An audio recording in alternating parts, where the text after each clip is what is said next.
Welcome to the NBN Global Academy. I'm CT Johnson. Today we're going to talk about Chinese e-commerce channels, which is one of the biggest enablers of globalization for Australian businesses. A fast NBN connection makes it easier than ever to tap into these platforms. There are 467 million digital shoppers in China, which compared with the 23 million people in Australia is a lot.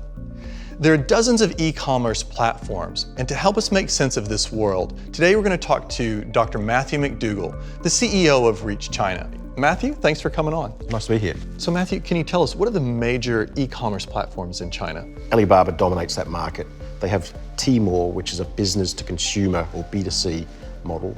They have Taobao, which is a C2C or consumer to consumer platform. And that's by far the biggest group.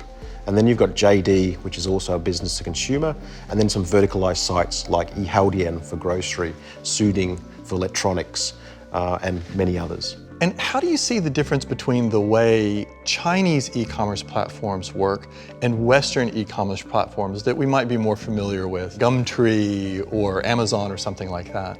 Well, look, I guess the major difference is how accepted e-commerce purchases are within the Chinese culture. It's ubiquitous in their daily behaviour. They want to find products that can't be found in China. They have a greater affinity to Western products. There's a trust with Western products.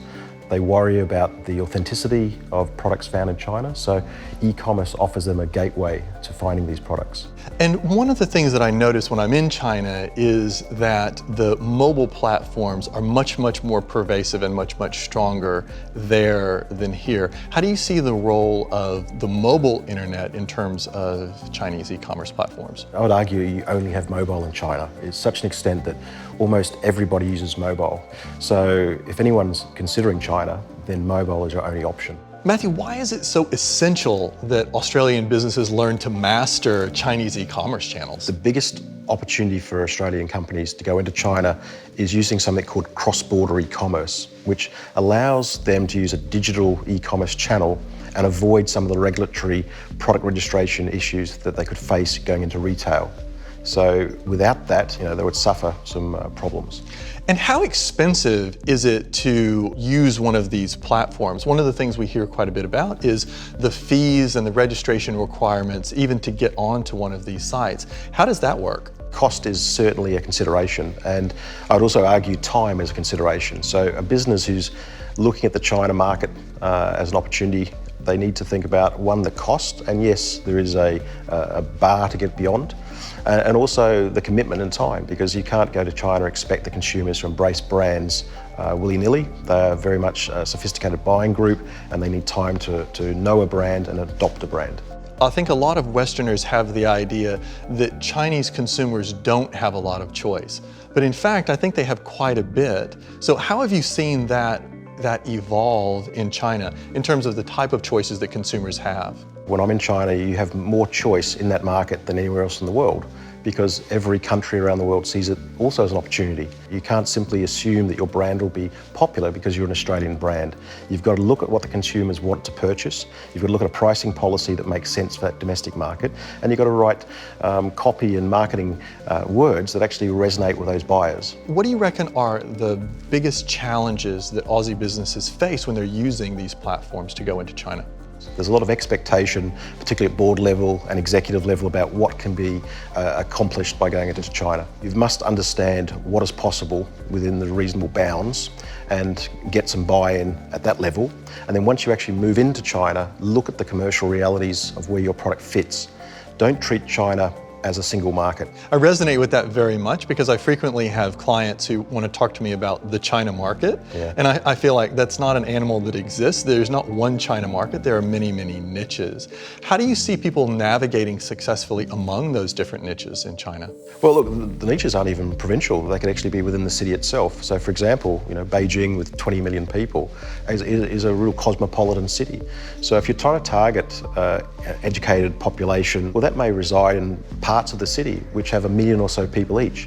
So with targeting that's geo-targeting or behavioural targeting capabilities that we have in marketing now, then you've got to understand your audience and choose the appropriate methods to talk to them. So one of the things that you and I have talked about before is the fact that Western businesses looking at China, they get stars in their eyes about what the potential is.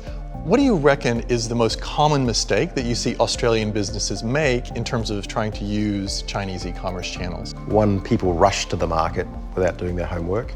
The second one is once they're in market, they don't give it enough time. They underestimate that effort. And third, they probably expect to achieve too much in terms of revenue goals early on. And I'd suggest that businesses look at a 100-day plan to get started and then probably a 12-month plan to look at reward. So do you think that Australia has a particular advantage with Chinese consumers? Well, look, I think Australia has a natural advantage that's been well recognised in China. Brand Australia is a strong brand. Chinese recognise us for being clean and green, but that alone won't make an Australian exporter successful. We're competing with other countries around the world that also have blue skies and green grass. So therefore, leverage Brand Australia where you can, but be more sophisticated in your approach. What do you think is the best thing about using e-commerce channels to penetrate the Chinese market? I think the best thing for a business is the fact it's relatively easy and quick. So in a very short space of time, you can get your products into one of the business systems, and very quickly you can find out if your brands are resonating. With that sort of test and learn approach, you can adapt your product strategies and your marketing strategies without having to invest in retail that's very costly. So what advice would you give to Australian companies that wanted to try to penetrate the Chinese market using these e-commerce channels?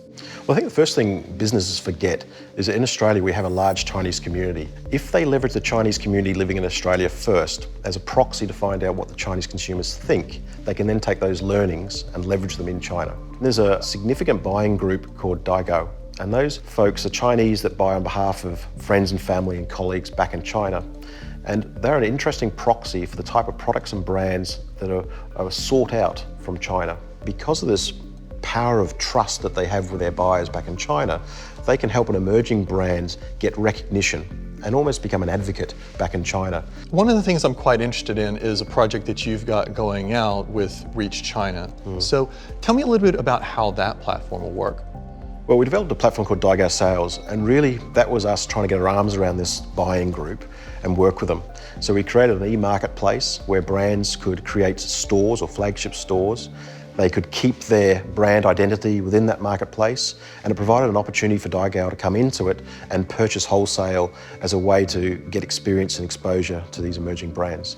It sounds like that's a lot easier for an Australian company that doesn't know that much about the Chinese market to use that as opposed to trying to do it themselves. Not only is it simpler with low risk and low cost, it's a good precursor to going into market, because if you can use the Daigou channel to seed your brand in market cost effectively, when you do make the decision to go into China with a B2C business to consumer platform, at least someone knows your brand. To me, one of the great things about this time is that broadband enabled technology, it has created so many more opportunities than there used to be. So how do you see this going forward, the future that's enabled by technology in terms of us reaching out to China? Well, I think it's truly exciting for small business, particularly exporters, manufacturers in Australia, because now for the first time, they can get exposure via cross-border e-commerce into China cost effectively. And so if you're a small producer in Queensland making essential oils, for example, well, now your audience isn't a domestic market, your audience is the Chinese market. So what's the best piece of advice that you could give to an Aussie company who wanted to get into the Chinese market? A single piece of advice that I would offer would be use the Chinese market in Australia, particularly the Daigou community here who buy products, use them as your marketing channel, use them as a sales channel. If that's successful, then go into China. So we've talked a little bit about e-commerce. We've gone over what the landscape in China looks like, kind of what some of the complications are, and you've given us some great advice for Australian businesses that want to jump into it. So thank you so much. We really appreciate that. If you're a small business who's interested in going global to China, NBN is offering an incredible opportunity. We have 3 places in a one-to-one mentorship program where we'll help you tailor your business offering to break into the China market. Go to the NBN website and apply now. And remember, there's a whole world waiting to buy what you have to sell.